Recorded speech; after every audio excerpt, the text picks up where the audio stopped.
maaltu si magan ati namtitti muudii teessee si qabatte kalee akka nama boo kan akkana jette ani mo booseyyuu si dhugaadha aniin kunu jechuudha meedhii isaati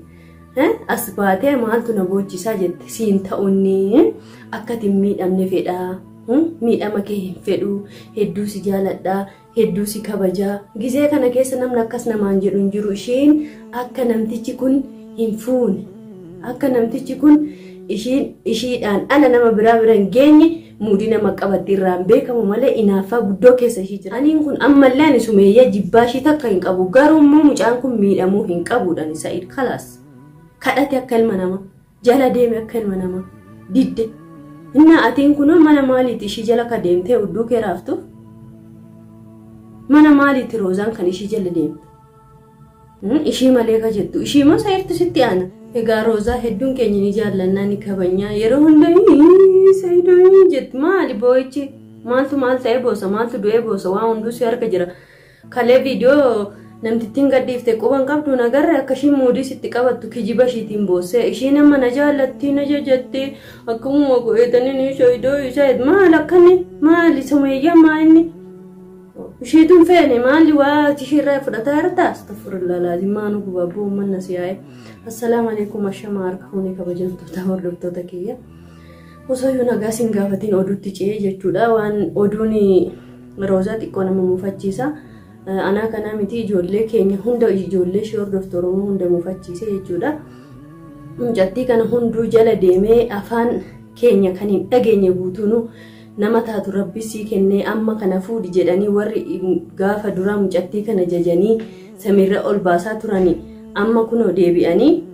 fuudhi ishii kana jechaanii jiran mee maaliif mucaa aamlee isaa cabsiti mee maa qalbii isaa cabsiti billaaleeku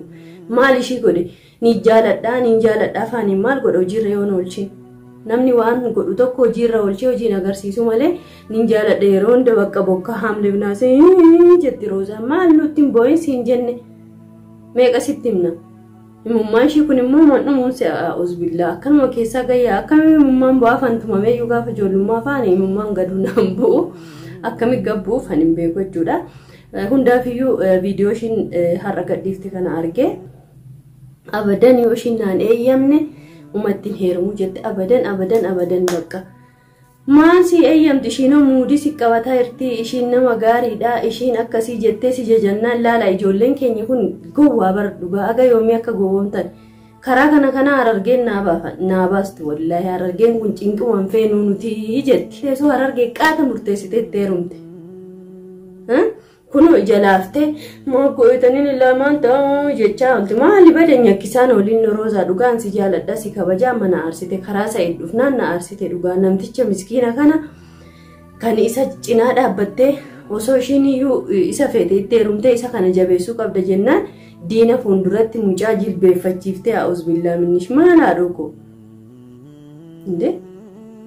hiriyaan ati hiriyaa kee agafeete yoo taate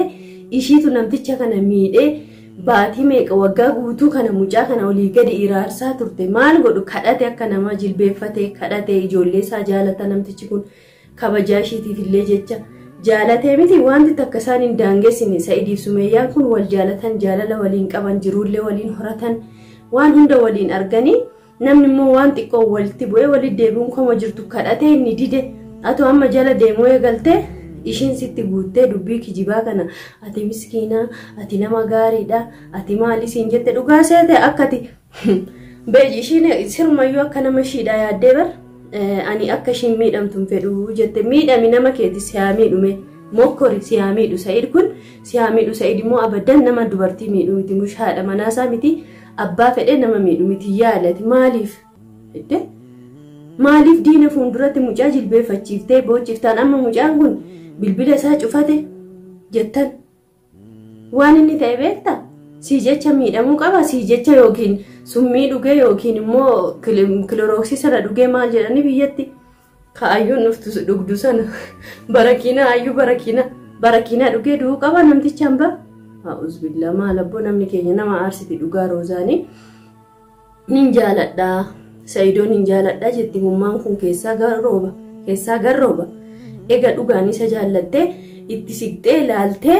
waan inni ta'u hin ta'u adda baafatu malee sakanduma keessatti ani sitti heeruma ammuma kana jettee kaatee deebitee ammoo ani hin fedhu jette kun jaarsummaa gasi ergaa jiranitti yoo rabbiin sodaatte sayidootti heerumis hin jechuu barbaadan. Yoo ammoo heerumette maquma isaan dhayin jireenya isaa keessaa bahikaa bakka. Gowwaadhaati gowwaan akka keen jiru dhugaa. Ijoolleen keenya gaa jechaa jirtanii wallaahi isiniin kunis kolfisiiftu nu akkuma si jaalannu si jibbinaa.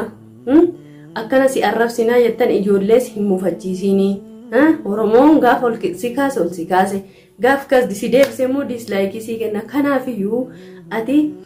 mucaa kana itti heerumii siin jechuu barbaada. Maaltu si magan ati namtittii muudii teessee si qabatte kalee akka nama bo'uu kan akkana jette ani immoo booseyyuu si'a dhugaadha. Aniin kunu jechuudha meedhii isaati. As baatee maaltu na boochisaa jette siin ta'uunni akkati miidhamne fedhaa. Miidhama kee hin fedhu hedduu si jaaladhaa hedduu si kabajaa gizee kana keessa namni akkas namaan jedhu hin jiru isheen akka namtichi kun hin fuune akka namtichi kun ishiidhaan ala nama biraa bira hin geenye muudii nama qabatti irraan beekamu malee inaaffaa guddoo keessa ishii jira jechuudha. Yoo ishiin naan eeyyamin ani heerumuu jette maal jettee si eeyyamti kunoo hin miidhamta dhaabbadhu siin jettati immoo hin miidhama jettee amma dhugaa sitti fakkaate. Irraa deebite sayidii jechuudha. Maal sayid gaafati beektu sana magaalaa kanatti amata meeqa wajjin jiraannee hundi keenya wal beekna. Sayid yogguu nama miidhu sii miti sii afaan tokko dubbattanii naannoo keeti mucaa naannoo keeti sirrii wal beektan mitiiti. Ishii kanaa miidheera miidhee agarteeti ishii sumeeyyaa miidhee tumee waa godhee agartee mana isaa akka arabaatti jiraachisaanii ture. Dachiin algaan isaanii qofti manni isaanii qofti mana akkana magaalaa kana keessa hin jiru akkamitti jiraachisaa ture. Nama beekanuma irraa baratu ishiin garuu akkati namtichatti hin qalawne wallaahi akkanatti akkana si hidhaa jirti kun kiyyoo keessa si galchaa jirti.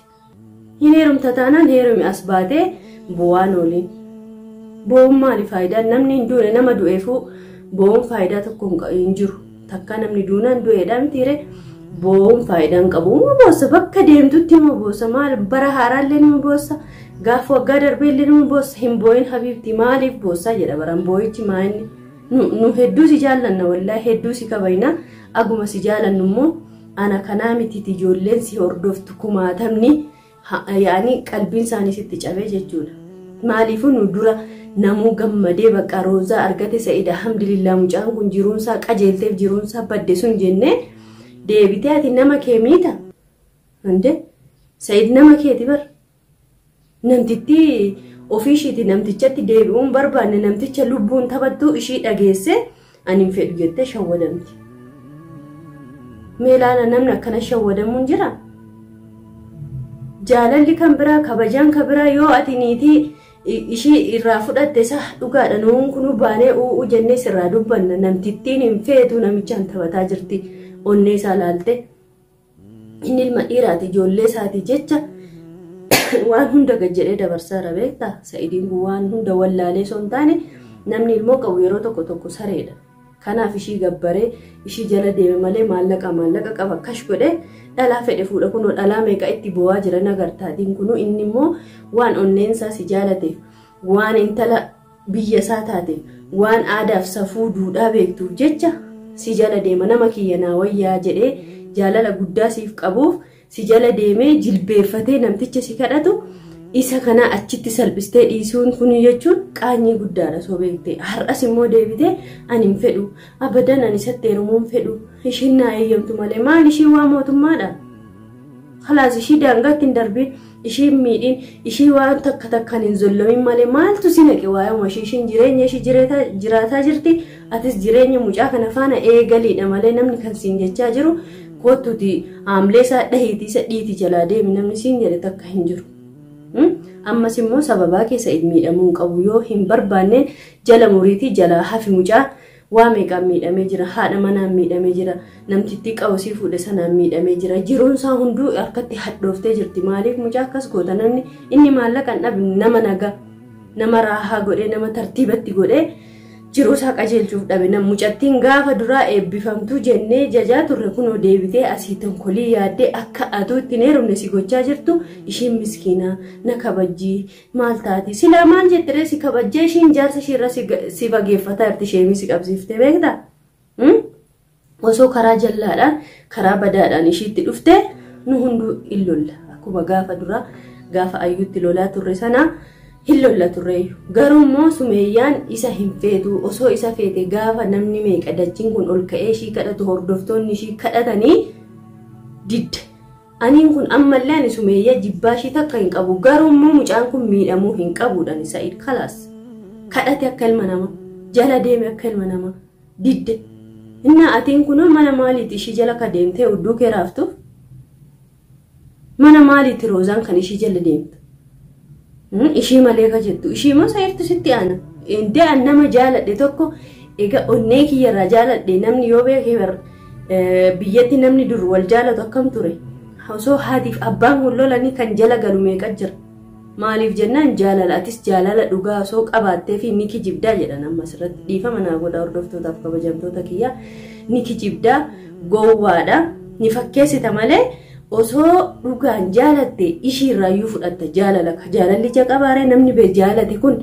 dhiisi kun namni kunuu siin ta'u osoo namni namaan jedhu ibidduma kanarra akkana bahee deema malee jalaan hafu jaalala dhugaa yoo ta'e jechuudha garuu ka kijibaa taanaan akkuma kee kana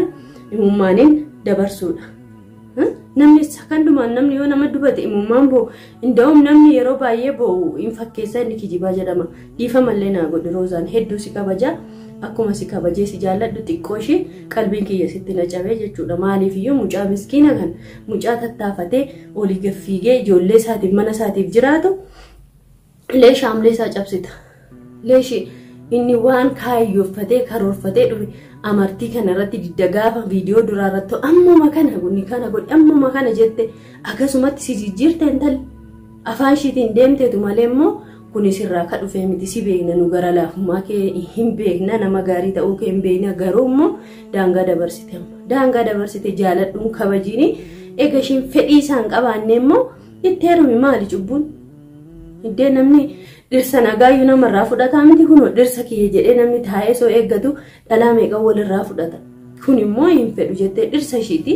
ni ka walirraa buufne hagammaa ishiinis kan akkana xaxxeenii teessuuf mucaa kana akka namni biraallee ittiin dhufne malee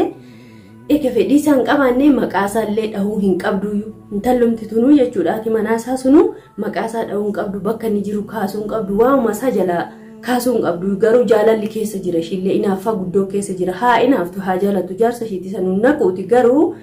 immoo atiin kun ishii daran taatee ishii daran argamtee isa cinaa dhaabbatu kan qabdu ganaa haamlee isaa cabsitee jechuudha innaa Sa'iid immoo Sumayyaa waan inni miidhe tokko hin jiru yoommoo ishiin miidhamtuudha jette haati koomantii sanaa qilee seenii muka nyaadhu jechuun barbaada hordoftootaaf kabajamtoota kiyya ammallee akkuma isiniin jedhu roozaa kana namni gorsu namni itti dhiyaatu yoo jiraattan gorsaanii ani hin barreessaa fi sagaleellee niin kaa'aa fi sagalees namaan deebiftu kana fakkaata egaa isiniin kun akkuma nu jaallattanii nu kabajan hordoftoonni keenya nullee isin jaallannaa galatoomaa jiraadha bakka jirtanii nageenya keessanaa qaqqabu viidiyoo haaraan hanga walitti deebinutti galatoomaa jiraadha yoon balleessas naaf qalchaa isiniin jechuu barbaada.